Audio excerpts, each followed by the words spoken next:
Ma l'ambiente è sicuramente carico, i ragazzi, tutto lo staff sono tutti consapevoli dell'importanza di questa partita, sono sicurissimo che si faranno trovare pronti, il nostro pubblico sarà fondamentale, siamo a casa nostra e quindi dobbiamo assolutamente fare una bella prestazione. Come sempre è una partita speciale, abbiamo proprio necessità, bisogno, i ragazzi hanno bisogno di sentire il loro pubblico vicino, che li inciti senza mai fermarsi, ma io sono sicuro che questo avverrà.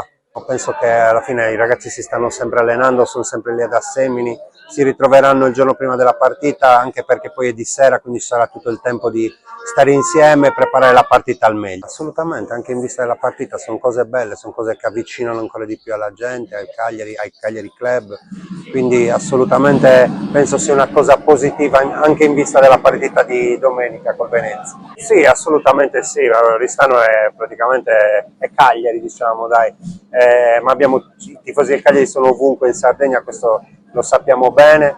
Oggi siamo a Oristano, domani sicuramente altri Cagliari Club che aprono. Io sono sempre contento quando sono nuovi Cagliari Club, li vorrei in tutti i paesi e quindi sono sempre felice di poter presenziare quando possibile.